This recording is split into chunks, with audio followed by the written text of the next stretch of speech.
किंतु प्रभुर्या प्रिय एव तस्य वंदे गुरुश्री चरणारविंदम।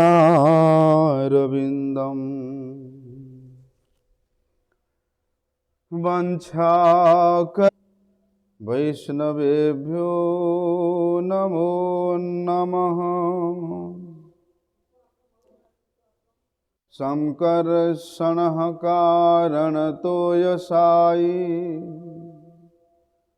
गर्भोदशायि च पयोबधिशायि शेषस्य यस्यां सकला स नित्यानन्दाख्यरामं शरणं ममास्तु। नमो महावदन्याय कृष्ण प्रेम प्रदायते कृष्णाय कृष्ण चैतन्य नामिने गौरत्विषे नमः। नमस्ते तु हलग्राम नमस्ते मुसलायुध नमस्ते रेवतीकांत नमस्ते भक्तवत्सल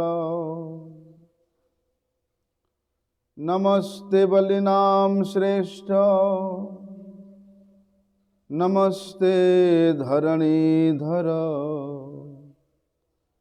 प्रलंबारे नमस्ते तु त्राहि मां कृष्ण पूर्वज। भुजे सव्य वेणुं शिरसि शिखिपिच्छं कटितटे दोकुलं नेत्रान्ते सहचरी कटाक्षं च विदधते सदा श्रीमद्वृंदावन वसति लीला परिचयो जगन्नाथ स्वामी नयन पथगामी भवतु मे। हे कृष्ण करुणा सिंधु दीनबंधु जगत्पते गोपेश गोपिकाकांत राधाकांत नमोस्तुते। तप्त कांचन गौरांगी राधे वृंदावनेश्वरी वृषभानुसुते देवी प्रणमामि हरिप्रिये। वंदे नंदव्रजस्त्रीणां पादरेणुमवीक्ष्णसा यासां हरिर्कथोद्गीतं पुनाति भुवनत्रयम्।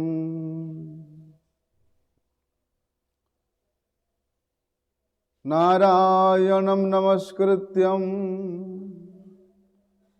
नरं चैव नरोत्तमं देवीं सरस्वती व्यासं ततो जयमुदीरये। भक्त्या विहीनामपराधलक्ष्ये क्षिप्ताश्च कामादितरङ्गमध्ये कृपामयि त्वां शरणं प्रपन्नं वृन्दे नुमस्ते चरणारविन्दम्। पतितपावन परम करुणामय परम आराध्यतम श्री गुरुपाद पद्म नित्य लीला प्रविष्टम विष्णुपाद परमहंस शिल भक्ति वल्लभ तीर्थ गोस्वामी गुरु महाराज जी के श्री अभय चरण कमल में अनंत कोटि साष्टांग दंडवत प्रणाम करते हुए उनकी हेतु की कृपा प्रार्थना करता हूँ। परम आराध्यतम शिक्षा गुरुपाद पद्म नित्य लीला प्रविष्टम विष्णुपाद परमहंस शिला भक्ति विज्ञान भारती गोस्वामी महाराज जी के चरण कमल में अनंत कोटि साष्टांग दंडवत प्रणाम करते हुए उनकी हेतु की कृपा प्रार्थना।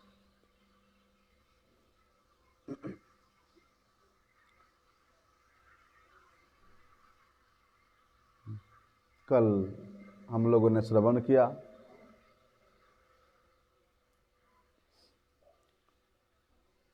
कि श्रीमद् भागवत के द्वादश स्कंद तक श्रवण करके धुंधुकारी को प्रेत जोनि से मुक्ति प्राप्त हुई। अब वे धुंधकारी कैसा स्वरूप में प्रकट हुआ है? अब तो भैया उसके कंठ में तुलसी की माला मंडित है, वे पीत वस्त्र धारण किया हुआ है, मुकुट धारण किया है, कुंडलों से सुशोभित हो रहा है और उसके शरीर का वर्ण घनश्याम वर्ण के जैसे दिव्य रूप धारण करके अपने भ्राता गोकर्ण को प्रणाम करते हुए वे प्रेत, अब तो प्रेत नहीं रहा, वे क्या कह रहे हैं कि वास्तव में इस जगत में परम बांधव वही है जो हमको भगवान की राह दिखा सके, जो हमको भगवान के भगवत पद के पथिक बना सके, जो हमें अपना आत्मकल्याण के लिए हमें ज्ञान प्रदान कर सके। वास्तव में इस संसार में वही व्यक्ति ही परम बांधव है। अन्यथा जिन घर के बंधुओं को लेकर के, परिवार के परिवारीजनों को लेकर के हम लोग अपना अपना संबंध बनाते हैं, वे बांधव नहीं है। एक प्रकार से वे सब दस्यु है, हर तरफ से आपके हर वस्तु का अपहरण करना चाहते हैं, परंतु बांधव वही है जो भगवान के भक्ति करने में हमें सहयोग करे। तो वे धुंधकारी कह रहा है कि हे भ्राता, तुमने भागवत का श्रवण करा करके मुझे प्रेत जोनि से उद्धार किया, इसलिए प्रेत पीड़ा को नाश करने वाली, संसार पीड़ा को समूल नाश करने वाली ये जो भागवत कथा है, ये परम धन्य है।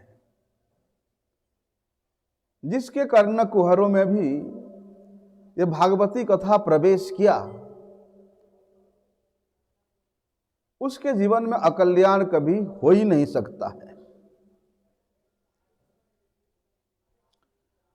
इसलिए धुंधुकारी कहता है कि जो व्यक्ति अत्यंत श्रद्धायुक्त होकर के एकनिष्ठ मन से इस भागवत कथा को श्रवण करता है, यदि उसके शरीर में किसी प्रकार के पाप है, वे सभी पाप कंपित होकर के श्रवण करने मात्र से ही नष्ट हो जाता है। कैसे? जैसे आग, अग्नि में आप सूखी लकड़ी दो, गीली लकड़ी दो, छोटी दो, बड़ी दो, सबको जला करके राख कर देती है। उसी प्रकार शरीर के द्वारा, मन के द्वारा और वाणी के द्वारा जितना भी पाप किया हुआ है, वे सभी के सभी पाप श्रीमद् भागवत का श्रवण करने मात्र से नष्ट हो जाता है। कैसे? जैसे अग्नि में आहुति पड़ते ही वे नष्ट हो जाता है, उसी प्रकार इस चित्त वृत्ति में भागवती कथा प्रवेश करते ही चित्त के सभी प्रकार के अनर्थों को नष्ट करके वहां आलोकित कर देता है। भगवत धाम के आलोक में, भगवत पाद पद्म के आलोक में वे हृदय को ये भागवती गाथा आलोकित कर देता है। इसलिए हमारे देश में विशेष रूप से पंडित जन, विद्वत जन, बुद्धिमान जन सुस्पष्ट रूप से ये भागवत के कथा को श्रवण करते हैं और इसका गान भी करते हैं। परंतु कहते हैं कि जो व्यक्ति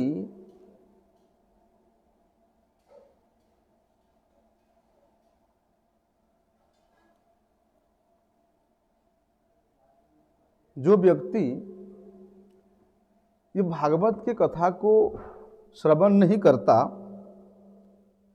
उसका जीवन में निष्फल हो जाता है और तो और उसका जन्म भी निष्फल हो जाता है। मोह के वशीभूत होकर के व्यक्ति चाहे कितना शरीर से हृष्ट पुष्ट हो, कितना बलवान हो, क्या फायदा? ऐसा शरीर धारण करके क्या फायदा? इसलिए ये भागवत कथा के बिना जितना भी हृष्ट पुष्ट शरीर हो, जितना भी बलवान शरीर हो, जितना भी सुंदर शरीर हो, धारण करना व्यर्थ है। अर्थात भगवान कृपा करके जब जीव को इस मनुष्य शरीर प्रदान किया है, तो ये मनुष्य शरीरधारी जीव का एक ही मात्र कर्तव्य होना चाहिए, वह है इस भागवती कथा को श्रवण करना, भागवत रस का आस्वादन करना। अन्यत्र क्या है ये शरीर? मांस और रक्त, चमड़े से ढकी हुई हड्डियां, असंख्य नाड़ियों का लदा हुआ भार, और तो भैया ये शरीर में इतना दुर्गंध युक्त मल मूत्र निर्गत होता है, और बोलते हैं ये शरीर सभी रोगों का मंदिर है। शरीरम रोग व्याधि मंदिरम। उसके साथ तो बोलते हैं वृद्धावस्था, उसमें अभी शोक है, मोह है, दुख है, कष्ट है, विपत्ति है, और तो और भैया कामनाओं से व्याकुल होने के कारण वे तृप्तिहीन होता है। तो ये 100 किलो के भार को धारण करते हुए अनेक प्रकार के दोषों से युक्त होकर के ये हमेशा रहने वाला भी नहीं है, अत्यंत क्षणस्थायी है। विशेष रूप से जिसको शरीर कहा जाता है वो तो उन लोगों का कृमियों का खाना है, कृमि, विष्ठा, अंत में भस्म, इसके परिणाम कुछ है नहीं। अगर इसको जला दोगे तो भस्म बन जाएगा, मिट्टी में गाड़ दोगे तो कृमियों का भोजन बन जाएगा, कृमि बन जाएगा। इसके सिवा ये शरीर कुछ नहीं है। इसलिए भैया जो कर्म करने से, जो अनित्य कर्म करने से ये शरीरधारी या ये जड़ देह हमेशा अस्थिर रहती है, और उन अनित्य कर्मों के फल भी जब अनित्य ही होता है, चिरस्थायी नहीं होता है, तो फिर उस शरीर क्या कभी चिरस्थायी हो सकता है? वो भी क्षणभंगुर मात्र है। अरे जब सुबह जो भोजन हम लोग पकाते हैं, शाम तक वो भोजन भी खराब हो जाता है। तो उसी भोजन के रस से तो ये शरीर पुष्ट होती है, तो फिर शरीर नित्य कैसे हो सकता है? सुबह का बना हुआ शाम को नष्ट हो जाता है और उसी रस से हम लोग पुष्ट होते हैं, तो क्या ये देह नित्य हो सकती है? लेकिन कहते हैं कि ये अनित्य संसार में, इस क्षणस्थायी संसार में केवल मात्र एक ही साधन, वो है भागवत कथा का श्रवण करना। जैसे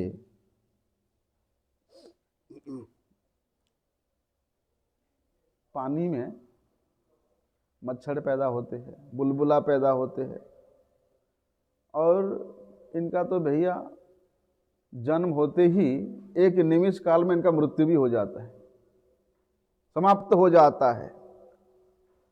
उस जल के बुलबुले का आप क्या नित्यता स्वीकार करोगे?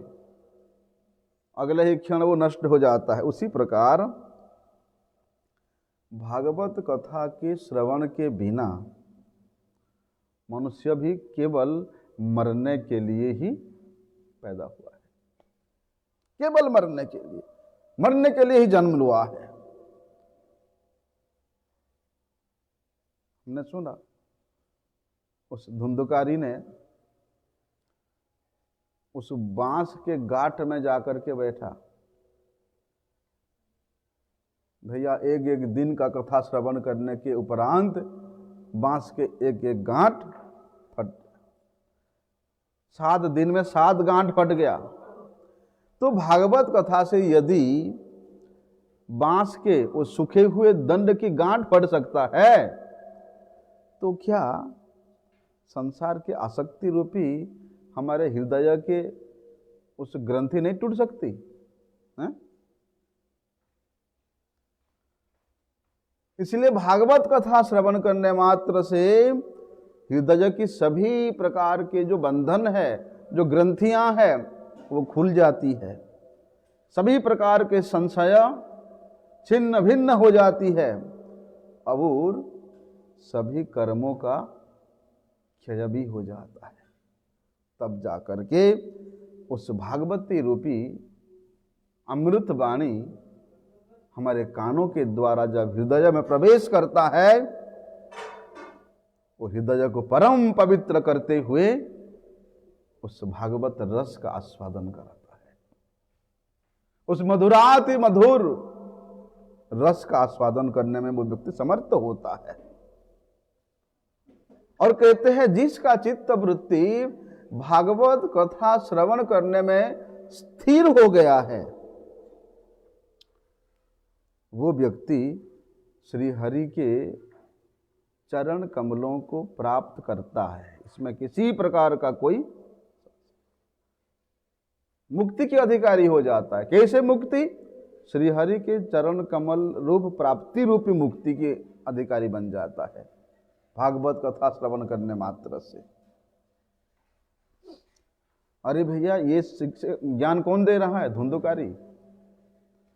धुंधकारी उस प्रेत शरीर को त्याग करके अब तो दिव्य देह धारण किया हुआ है और भागवत के इस महिमा को वे स्वयं वर्णन कर रहा है।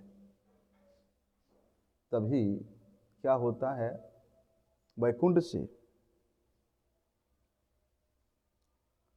वैकुंठ पार्षदों से युक्त एक अत्यंत सुंदर और ज्योतिर्मय विमान वहां पर उपस्थित होता है। धुंधली के पुत्र धुंधकारी उस विमान पर आरूढ़ होता है और विष्णु पार्षदों ने उनको ले जाने के लिए वैकुंठ में तैयार करते हैं। तो इसी समय गोकर्ण उन विष्णु के पार्षदों को कुछ पूछते हैं। क्या पूछते हैं? कि हे भगवान के पार्षदगण, यहाँ पर इस भागवत कथा में सरल चित्त से, निर्मल चित्त से, श्रद्धा युक्त होकर के यहाँ बहुत से लोग कथा का श्रवण किया है और सभी लोगों ने मेरे ही मुख से कथा का श्रवण किया है। तो सभी को भागवत कथा श्रवण करने का समान फल होना चाहिए,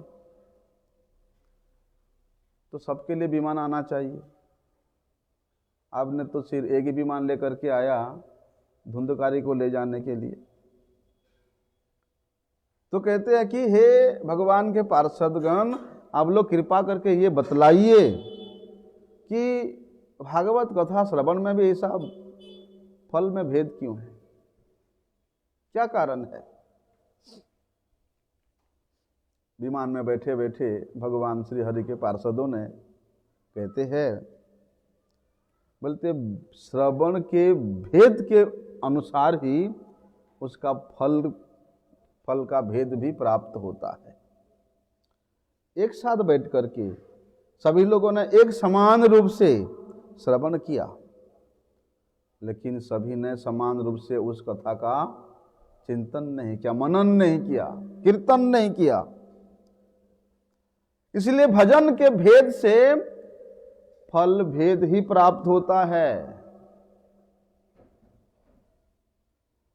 इस प्रेत ने, इस धुंधुकारी ने 7 दिन तक कुछ नहीं खाया था, निराहार रहा और मन लगा करके भागवत कथा का श्रवण किया।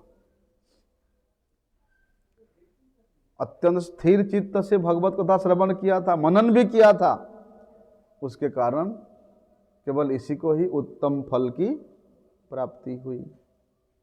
परंतु कहते हैं यदि कोई व्यक्ति दृढ़ चित्त से श्रवण नहीं करता है तो उसका ज्ञान नष्ट हो जाता है। इसलिए जब भी भागवत कथा में बैठो तो अत्यंत श्रद्धा युक्त होकर के बैठो, चित्त को लगा करके बैठो। और यदि कथा श्रवण करते करते किसी प्रकार का कोई असावधान है, कोई अवासी हाउ मार रहा है, कोई फोन में बात कर रहा है, कोई उससे बात कर रहा है, कोई उसको देख रहा है, इसको प्रमाद कहते हैं।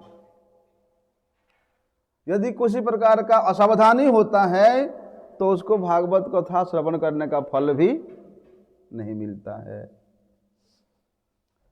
और जिसका भागवत के कथा में संदिग्ध है, अर्थात भागवती कथा को जो व्यक्ति कहानी के रूप में, गल्प के रूप में, रुचक के रूप में सोचता है, ऐसे व्यक्ति का तो भैया सब कुछ नष्ट हो जाता है। उसका मंत्र नष्ट हो जाता है, फलस्वरूप उसका चित्त चंचल हो जाता है, और चित्त चंचल होने पर उसका जीवन ही नष्ट हो जाता है। इसलिए कहते हैं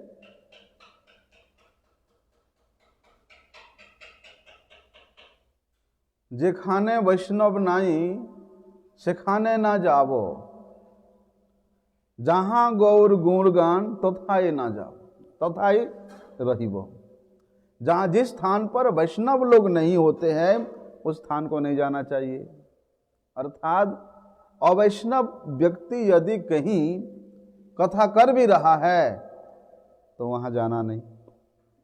कहते हैं वैष्णव विहीन स्थान नष्ट हो जाता है, वैष्णव मंत्र विहीन मंत्र नष्ट हो जाता है, वैष्णव आचार विहीन आचरण नष्ट हो जाता है।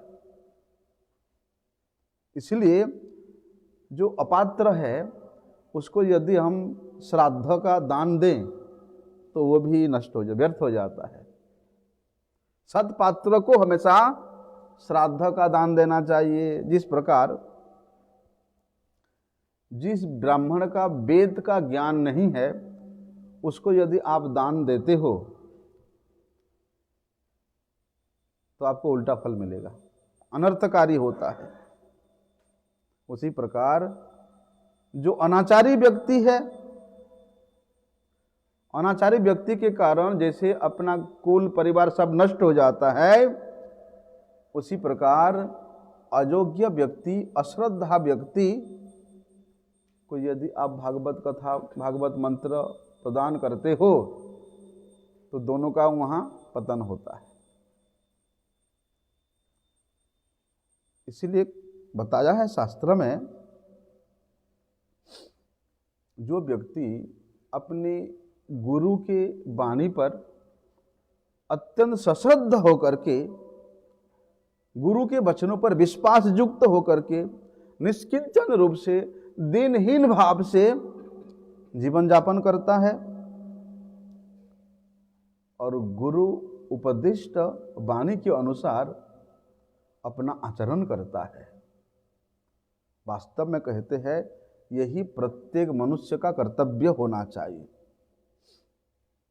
और जिसका यदि भागवती कथा में निश्चला मति हो जाता है, वो सभी प्रकार के दोष को जय प्राप्त कर लेता है। अर्थात वे निश्चल मति साधु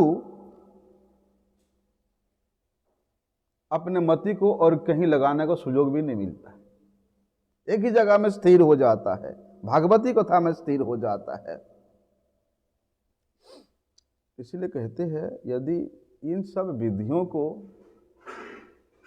कोई व्यक्ति अच्छी तरह से पालन करता है और भागवत कथा श्रवण करता है, तो उसी को ही भागवत कथा श्रवण करने का वास्तविक फल प्राप्त होता है।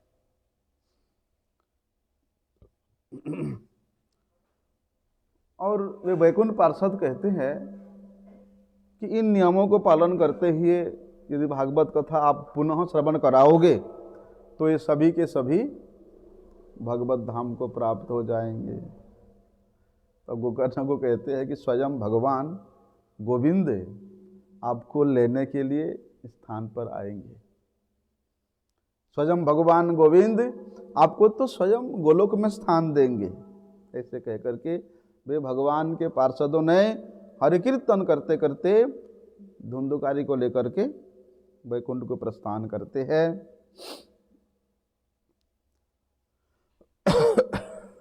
उसके बाद गोकर्ण ने, ये गोकर्ण कैसे है बोलते, सभी प्रकार के सद्गुणों के ये आधार स्वरूप है गोकर्ण। तो गोकर्ण के मुख से पुनः सभी श्रद्धालुओं ने भागवत कथा का श्रवण किया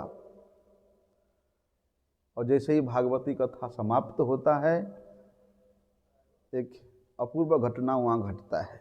क्या है? स्वयं भगवान श्री हरि अपने भक्तों को साथ लेकर के विमान पर चढ़ करके वहाँ पर पहुँच जाते हैं। भगवान के पहुँचते ही तो आजकल अयोध्या में दो ही शब्द ज़्यादा प्रचलित हो रहा है। क्या है? जय श्री राम, जय श्री राम। जिसके मुख में जाओ अयोध्या में आजकल जय श्री राम। तो भगवान वहां प्रकट हो गए और सभी ने भगवान श्री हरि का जयगान करने लगे। कहते हैं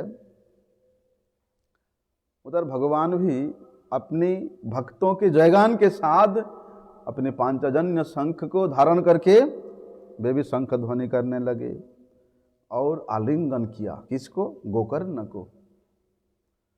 स्वयं भगवान विमान से उतर करके अपने प्रिय सर्व सद्गुण संपन्न गोकर्ण को आलिंगन करके अपने छाती से लगाया, अपने हृदय से लगाया। और जितने भी गोकर्ण के मुख से कथा श्रवण करने वाले श्रद्धालु थे, बोलते तत्क्षणात सभी को वैकुंठ पार्षदों के जैसा रूप प्रदान करके उनको वैकुंठ धाम की प्राप्ति कराया। महाराज यहाँ तक कहते हैं गोकर्ण ने जिस गांव में ये कथा आयोजन किया था, कथा श्रवण करने वाले उस गांव के जितने व्यक्ति थे सब तो उद्धार हुआ। उस गांव के जो कुत्ते थे, जो चंडाल था, जितने भी जीव थे, सभी का कल्याण हो गया। अपने प्रिय गोकर्ण के कृपा से सभी लोग दिव्य विमान पर आरूढ़ होकर के गोलोक वैकुंठ को प्राप्त करते हैं। देखो, भगवान श्री हरि ने उन भागवत कथा श्रद्धालुओं को वैकुंठ में भेज दिया और स्वयं गोप वल्लभ भगवान गोपाल श्री कृष्ण ने अपने प्रिय गोकर्ण को अपने धाम गोलोक वृंदावन ले गए। इसलिए भक्त वत्सल भगवान श्री हरि भागवती कथा से जिस प्रकार प्रसन्न होते हैं, ऐसा कोई श्रेष्ठ साधन और नहीं है। इसलिए यदि कोई व्यक्ति अत्यंत श्रद्धा युक्त होकर के भागवत पाठ करता है, भागवत श्रवण करता है, तो भजन के बाकी जो 4 अंग है वो स्वतः परिपूर्ण हो जाते हैं। भागवती कथा से ही उसको मथुरावास का फल मिलता है। भागवत कथा से ही नाम संकीर्तन हो जाता है। भागवत कथा से ही उसका श्री विग्रह का सेवन हो जाता है। इसलिए भागवत कथा वर्णन करने वाला, भागवत कथा श्रवण करने वाला और भागवत कथा श्रवण और पाठन में जो आयोजन करने वाला है, बोलते तीनों का ही वैकुंठ की प्राप्ति होती है। किंतु भैया कहते हैं जो वैकुंठ धाम बड़े बड़े सिद्ध मुनियों के लिए भी, जहाँ पर चंद्र सूर्य का भी गति नहीं है, दुष्प्राप्य है, भगवान उस गोलोक धाम को यदि विधि पूर्वक कोई भागवत कथा को श्रवण करता है, उसको प्राप्त करा देते हैं। उसके लिए सुलभ है। और श्रीमद् भागवत में भागवत कथा श्रवण का इतना अधिक महिमा बताया है। बोलते हैं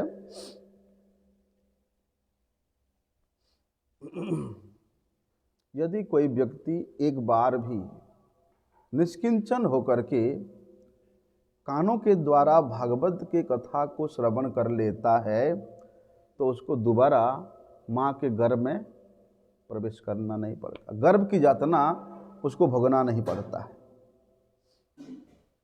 देखो ना, जो योगी जन है वो कितना कठोर तपस्या करते हैं, वायु खा करके, जल पी करके, गिरे हुए पत्ते का भोजन करके, हैं, रह करके कितना कठोर तपस्या करते हैं। योग पद्धति में महाराज इतना कठोर साधना है, उसको वे सुष्ट रूप से पालन करते हैं। फिर भी जिस गति को वे महान योगी प्राप्त नहीं कर सकते, बोलते वही परम गति मनुष्यों को केवल भागवत कथा के श्रवण करने से ही हो जाता है। और कहते हैं ये कथा ऐसे पवित्र है कि भिद्यते हृदय ग्रंथि छिद्यते सर्व संशया। हृदय के सभी प्रकार के बंधन को, गांठ को ये छिन्न भिन्न कर देता है। और एक बार भी कोई जीव इसको श्रवण कर लिया तो उसके तमाम जन्मों के पाप राशि तत्क्षणात भस्म हो जाता है। विशेष रूप से कर्मकांड भी तो भागवत श्रवण का केवल एक गौण फल है। जो मुख्य फल है कि भगवान श्री कृष्ण के चरणारविंद में प्रेम प्राप्ति करना ही इसका मुख्य फल है। इसलिए जो व्यक्ति श्रद्धा के साथ नित्य प्रति भागवत का पाठ करता है, उसका कभी पुनर्जन्म नहीं होता। भगवान श्रीहरि के धाम में जाकर के साक्षात भगवत सेवा में नियोजित हो जाता है, क्योंकि ये श्रीमद् भागवत ये साक्षात भगवान श्री कृष्ण के अवतार है। भगवान के ये वांगमय स्वरूप है। इसलिए श्रद्धा रूपी उस पिलर के साथ यदि आप इस भागवत रूपी महल, ये जो कली काल है एक ऐसा है, ये काल रूपी सर्प के द्वारा सब जीव यहां ग्रसित है। काल व्याल मुखग्रास त्रास निर्नाश हेतवे, कि उस कली काल के कराल सांप रूपी ग्रास में सब लोग पीड़ित है।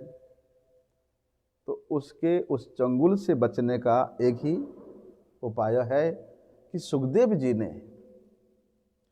गोस्वामी जी ने जिस फल का आस्वादन किया, जिस भागवती रस का आस्वादन किया, उस भागवत शास्त्र का तुम श्रवण करो। सुख मुख द्रवमृत संजितम, उसी को ही, उस अमृत का ही पान करो। कहते हैं महाराज, जन्म जन्मांतर के पुण्यों की फल से जीव की भागवत कथा में रुचि होती है, ऐसे नहीं। भाग्योदयेन बहु जन्म समर्जितेन, अशेष जन्मों की जब हमारा सुकृति पुंज एकत्रित हुआ है, उसके फल स्वरूप भागवत की कथा में रुचि होती है। और किसी रसिक जन के मुख से यदि इसको श्रवण करने को मिल जाए, तब तो भैया सोने की सुहागा है। इसलिए मन को शांत करने का, मन को शोधन करने का, मन को पवित्र करने का, हृदय से अनर्थों को दूरीभूत करने का एक ही सर्वश्रेष्ठ साधन है भागवत कथा का श्रवण करना। आप कितने यज्ञ कर लो, द्रव्य यज्ञ, तपो यज्ञ, योग यज्ञ, स्वाध्याय यज्ञ, कितना भी यज्ञ कर लो, ज्ञान यज्ञ कर लो, भागवत कथा के सम्मुख ये सभी यज्ञ तो महाराज उसके जैसा है, हैजा रोग जैसा है। किंतु सुख मुख द्रवमृत संजितम, सुखदेव गोस्वामी के द्वारा जो रस का आस्वादन किया हुआ है, सुख के मुख से जो निकला हुआ निर्गत है, ये भागवत रस, ये सभी यज्ञों का सार है, सभी यज्ञों का सार है। जैसे वन में, घनघोर वन में कोई सिंह का गर्जन होता है, तो जितने सियार होते हैं उसके गर्जना से सब भाग जाते हैं। उसी प्रकार जहाँ भागवत की कथा हो रही है, भागवत वाणी की हुंकार हो रही है, वहाँ कली के जो तमाम दोष है वो सब छिन्न भिन्न हो जाते हैं। सर्व वेद इतिहासानम सारम सारम समुद्रितम, जितना भी वेद है, इतिहास है, पुराण है, उपनिषद है, उन सभी शास्त्रों को मंथन करके इस सर्वशास्त्र शिरोमणि श्रीमद् भागवत आविर्भूत हुआ है। इसलिए ऐसे अपूर्व मूर्ति को धारण किए हुए भगवान के इस वांग्मय स्वरूप श्रीमद् भागवत जैसे अति उत्तम, अति उच्च, सर्वश्रेष्ठ फल प्रदान करता है, ऐसा और कोई साधन नहीं है। जैसे आम तो भैया बड़े रसीला होता है, तो आम के वृक्ष के रस से ही वे आम पुष्ट होता है, स्वादिष्ट होता है। लेकिन आम के वृक्ष में क्या उस आम का रस दिखाई देता है? नहीं दिखाई देता है। जैसे दूध में घी रहता है, लेकिन दूध में तो हम लोग घी को नहीं देख सकते हैं। उसका तरीका है, दूध को गर्म करो, दही जमाओ, फिर उसको मंथन करो, उसके बाद घी निकलेगा। अर्थात दुग्ध में घी है।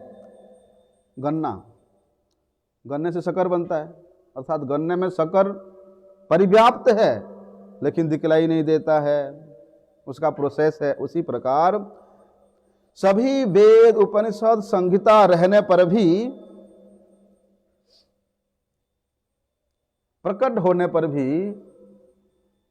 श्रीमद् भागवत में उन वेद उपनिषद संहिता के वैशिष्ट्य को स्थापन करना दिखाई देता है। कोई कहते हैं अरे श्रीमद् भागवत ये तो पुराणों से अलग है, ये पंचरात्र से अलग है। नहीं, ये उपनिषद से अलग है। नहीं भैया, ऐसे नहीं है। सभी वेद इतिहास का निचोड़ है श्रीमद् भागवत महापुराण। कहते हैं भक्ति ज्ञान विरागाश्च, भक्ति ज्ञान और वैराग्य में प्राण संचार करके ये श्रीमद् भागवत महापुराण प्रकाशित हुआ है। इसलिए यदि कोई व्यक्ति निष्कपट पूर्वक इसको श्रवण करता है, मनन करता है, पठन करता है, तो तीनों कार्य एक ही साधन से सिद्ध हो जाता है। अलग से उसको वैराग्य का आचरण करना नहीं पड़ता, अलग से ज्ञान का आहरण करना नहीं पड़ता। क्यों? ये भक्ति मंदिर है, भक्ति ग्रंथ है। इसलिए ये भगवत स्वरूप भक्ति ग्रंथ का यदि आप सश्रद्ध होकर के श्रवण करते हो, ज्ञान और वैराग्य वहां अपने आप परिपुष्ट हो जाते हैं। क्या कहते हैं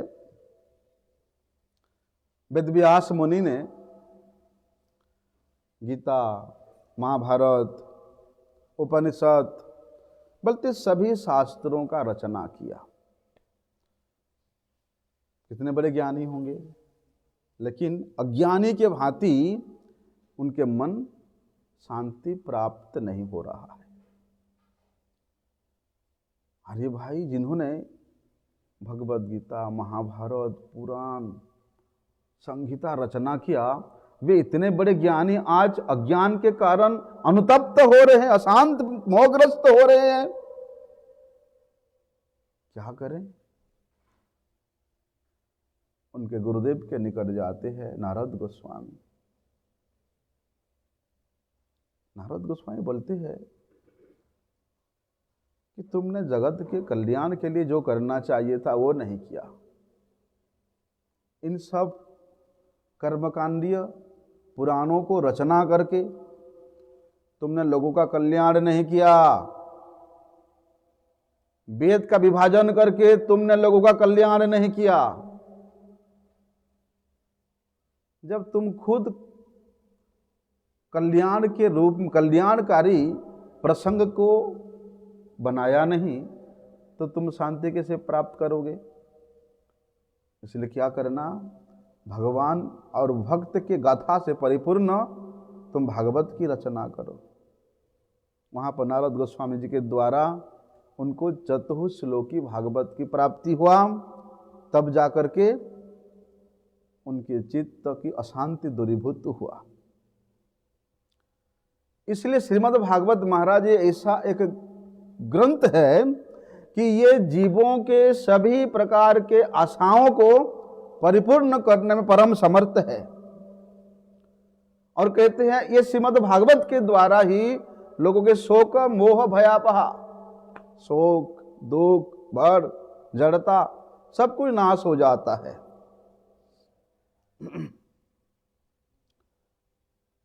और संसार में जो व्यक्ति यहाँ आता है, पढ़ता है, ये संसार रूपी दावाग्नि में तो वो दग्धीभूत होता ही होता है।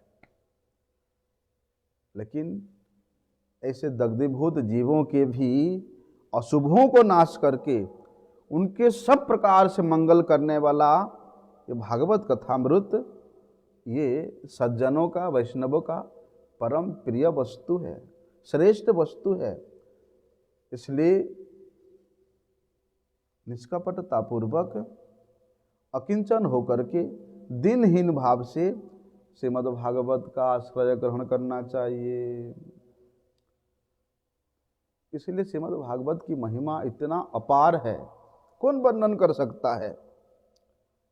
यहाँ तक बताए है कि जो मुक्ति प्राप्त करने के लिए योगीगण, मुक्त पुरुषगण कितना कठोर परिश्रम करते हैं। बोलते भागवत का श्रवण करने मात्र से भी मुक्ति भी उसके हाथों के तले आकर के विरा रह जाता है, हाँ? करतलगत हो जाता है मुक्ति भी।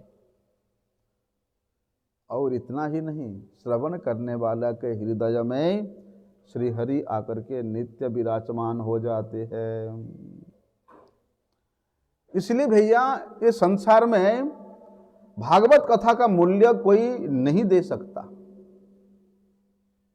यदि कोई व्यक्ति मूल्य निरूपण करता है, कोई व्यक्ति भागवती कथा को क्रय विक्रय करने का प्रस्ताव बनाता है, उससे बड़ा मूर्ख और कोई नहीं है, उससे बड़ा अज्ञानी और कोई नहीं है, उससे बड़ा अभक्त और कोई नहीं है।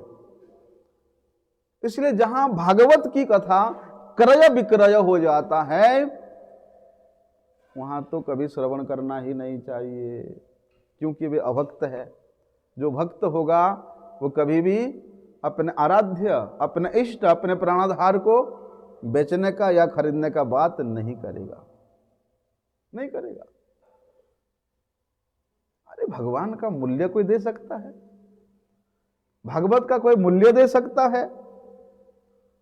इसलिए अमूल्य भागवत कथा इस पृथ्वी पर जीव मात्र का एकमात्र आश्रय होना चाहिए, एकमात्र सेव्य होना चाहिए। जिस दिन हम लोग भागवत का सेवक हो जाएंगे, जिस दिन भागवत सेवा ही हमारा एकमात्र संकल्प रह जाएगा, उसी दिन भागवत कथा श्रवण करने का योग्यता हमें प्राप्त हो जाएगा। इसलिए भैया कहते हैं ये श्रीमद् भागवत ये 12 स्कंद से युक्त है और इसमें 18,000 श्लोक कीर्तित हुआ है, समन्वित हुआ है। सुखदेव गोस्वामी और परीक्षित महाराज का के मध्य में जो वार्तालाप हुआ है वो इस श्रीमद् भागवत में कीर्तित हुआ है। इसलिए जब तक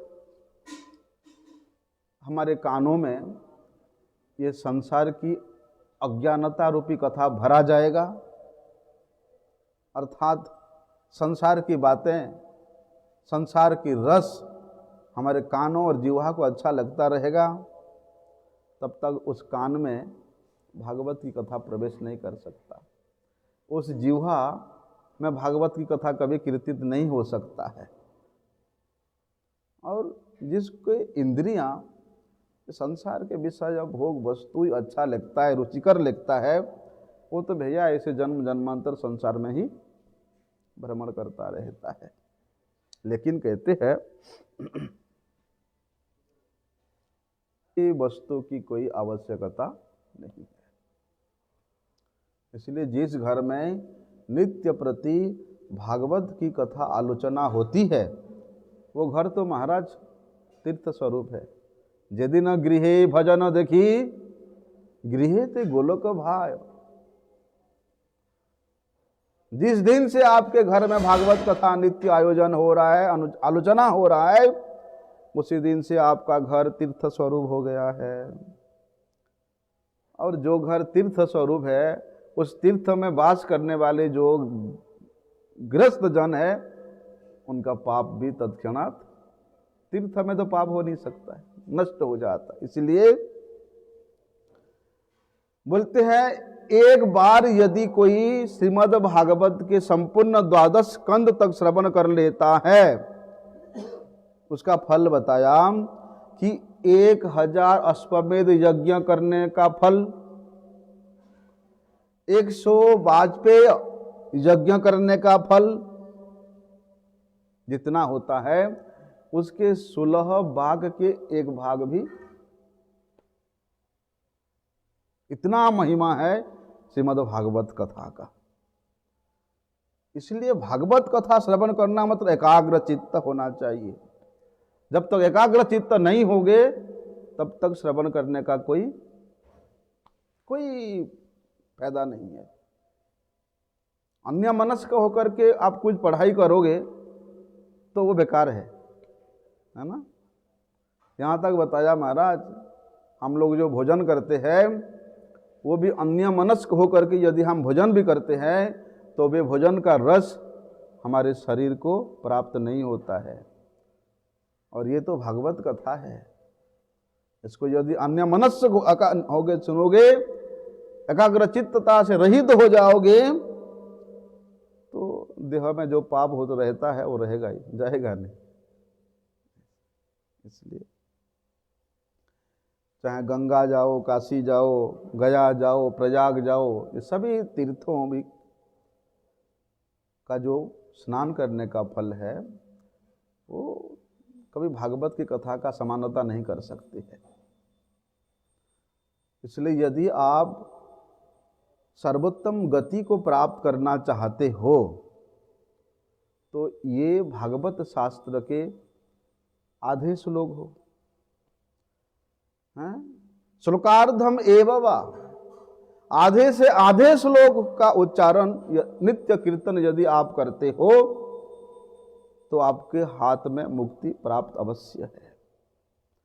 इसलिए जो बुद्धिमान व्यक्ति वो लोग क्या करते हैं,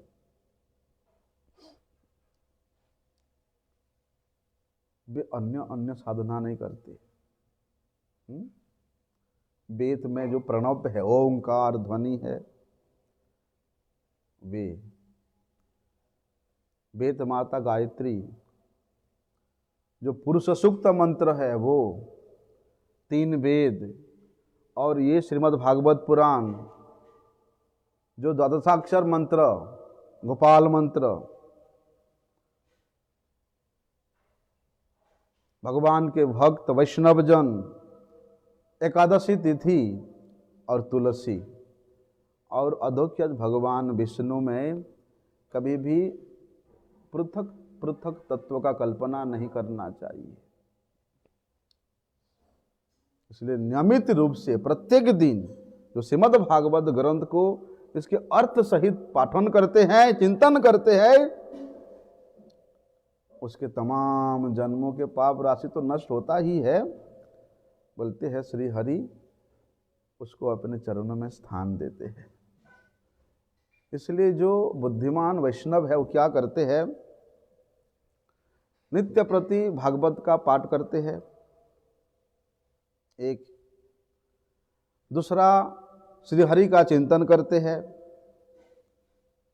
तीसरा प्रीतिपूर्वक तुलसी का सेवा करते हैं और गौ माता का पालन करते हैं। ये एक बुद्धिमान वैष्णव का नित्य कृत्य है। और अंतिम समय में तो महाराज ये सुख शास्त्र को श्रवण करने वाला के प्रति भगवान गोविंद इतना प्रसन्न होते हैं कि दूसरा कोई साधन से उतना प्रसन्न होते नहीं।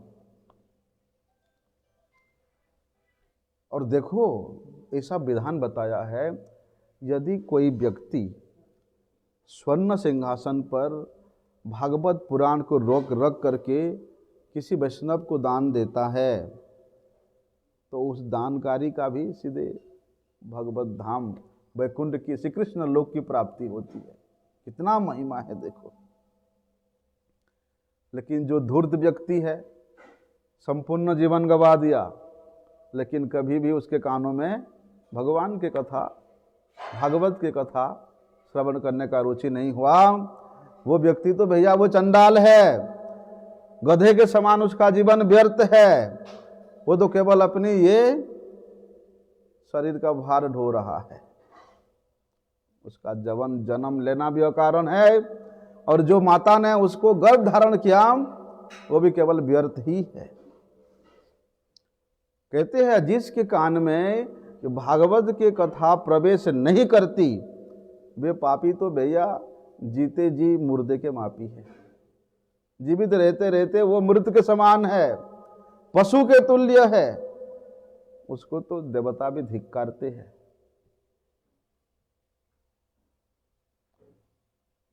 इसलिए करोड़ों जन्मों के सुकृति पर भी यदि श्रीमद् भागवत श्रवण करने का सौभाग्य प्राप्त नहीं होता तो उसका दुर्भाग्य की बात कौन कह सके।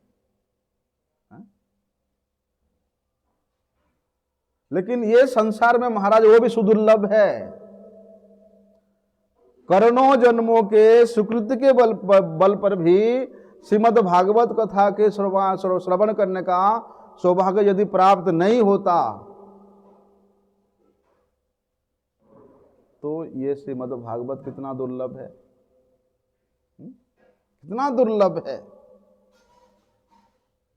इसलिए बुद्धिमान मनुष्यों के लिए सुखदेव गोस्वामी क्या कहते हैं कि भैया विशेष मनोयोग के साथ, शांत चित्त वृत्ति के साथ ये भागवत कथा का श्रवण करो। इसको श्रवण करने के लिए विशेष कुछ दिन की, कोई तिथि की, कोई बार की कोई नियम नहीं है। इसको आप सर्वदा, सर्वक्षण, सर्व स्थान पर आप इसको ग्रहण कर सकते हो। लेकिन एक नियम है, सत्य पे टिके रहना, ब्रह्मचर्य का पालन करना, ये कथा श्रवण करने का कर्तव्य है। कि ये घोर कलियुग में जो मृत्यु के सजा पर पड़े हुए हैं, आतुर है, पतित है, अवश्य है, असमर्थ है, ऐसे मनुष्य के लिए तो महाराज सुखदेव गोस्वामी जी ने ये भागवत कथा रूपी विशेष अमृत का व्यवस्था करके गए हैं। विशेष अमृत का क्या होता है, देवताओं ने अमृत का कलश लेकर के आए और वहाँ सुखदेव गोस्वामी जी को कहते हैं कि हे सुखदेव, आप ये अमृत का कलश लीजिए और ये आप परीक्षित महाराज को पिला दीजिए। एक तक्षक क्यों, अगर 1000 तक्षक भी आके डसेगा तो भी मृत्यु नहीं होगा।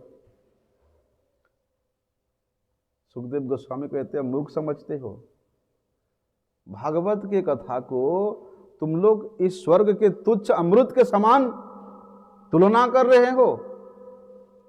इसलिए अमृत के साथ तुलना करने के कारण तुम्हारा अपराध हुआ और वो उस अपराध के कारण तुम्हारा भागवत कथा में कभी श्रवण करने का अधिकार नहीं मिलेगा। इसलिए देखो, इस कली काल में भैया वैसे भी जीव का जो चित्त है अत्यधिक चंचल है।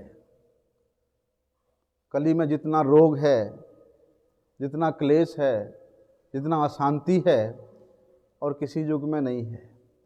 और यहाँ तो आयु भी अति क्षीण है। तो इन सब दोषों को देख करके सुखदेव गोस्वामी जी ने इसको सप्ताह के रूप में श्रवण करने का विधान किया है। अल्पायु के कारण, रोगग्रस्त के कारण, चंचल मन के कारण।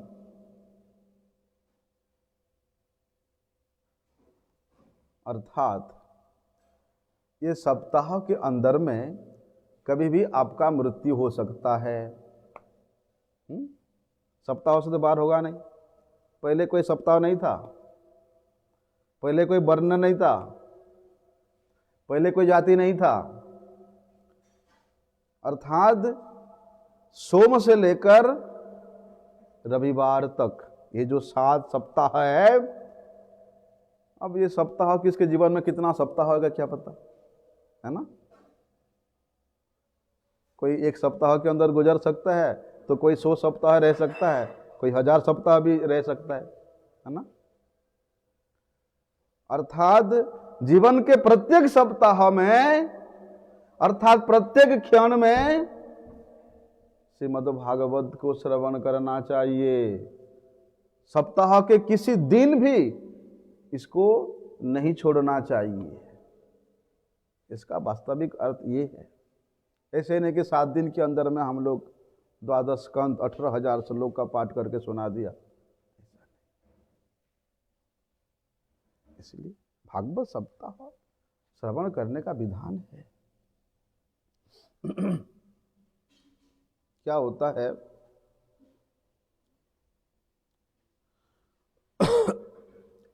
भगवान श्री कृष्ण अब अंतर्ध्यान लीला करेंगे और भगवान श्री कृष्ण के भावी विरह में कातर होकर के उद्धव जी ने जब भगवान से उनके भक्तों के लिए और कुछ समय तक इस धराधाम पर रहने के लिए अनुरोध किया, तब भगवान श्री कृष्ण ने अपनी जो अप्राकृत तेज है, अर्थात अपनी जो कृपा है, अपनी नाम का वैशिष्ट्य, धाम का वैशिष्ट्य, लीला का वैशिष्ट्य, परिकर का वैशिष्ट्य को संचित करके ग्रंथ के रूप में उन्होंने वाङ्मयी मूर्ति धारण करके भागवत रूपी ये सिंधु में प्रविष्ट हुए।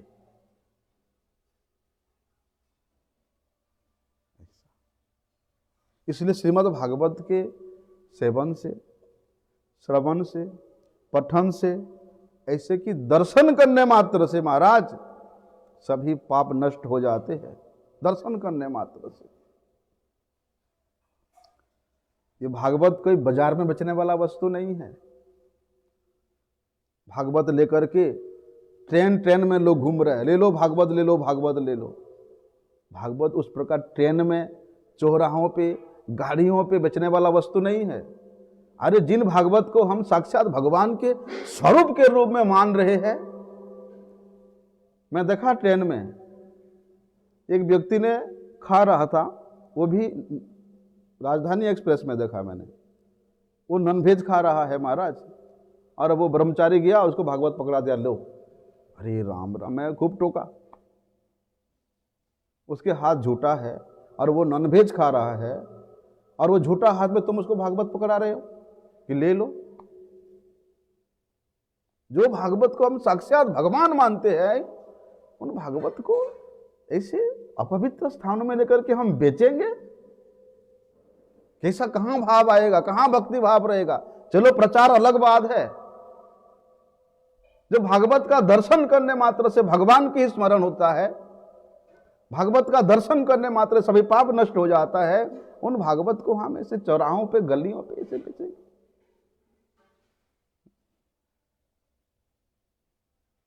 इसलिए नहीं।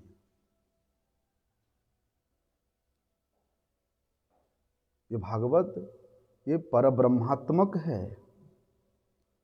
भागवत के महिमा महाराज वर्णना से अतीत है। यदि कोई सुवक्ता हो और सुश्रोता हो, यदि इसका आलोचना कर रहे हैं, इसका आस्वादन कर रहे हैं, तो वहां साक्षात भगवान प्रकट हो जाते हैं। यहां तक बताया, सुवक्ता के हृदय में और सुश्रोता के हृदय में भगवान कृष्ण के गुण प्रकट हो जाते हैं। सभी गुण वहां प्राप्त हो जाता है। इसलिए भागवत धर्म ही वास्तव में परम धर्म है। जीवों का एकमात्र धर्म भागवत धर्म ही है। इसलिए दूसरे किसी धर्म की कथा सुनने की या उसको धारण करने की कोई आवश्यकता नहीं है।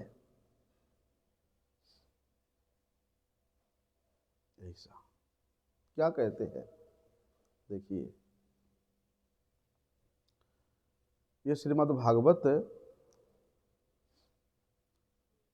भगवान श्री कृष्ण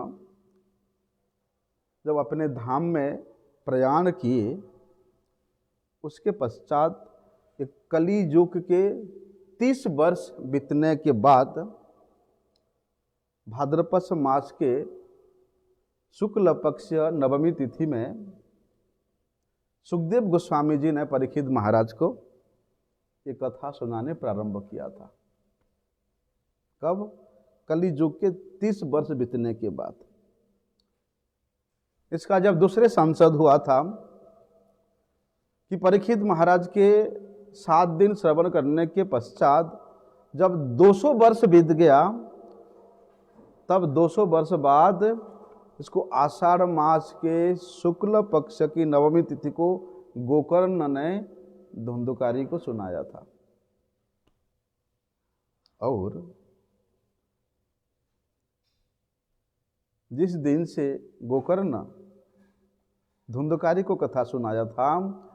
उस कथा के समाप्त होने के 30 वर्ष के बाद कार्तिक मास के शुक्ला नवमी तिथि को सनक आदि ऋषियों ने, चतुसनों ने नारद जी के समक्ष ये कथा श्रवण किया था।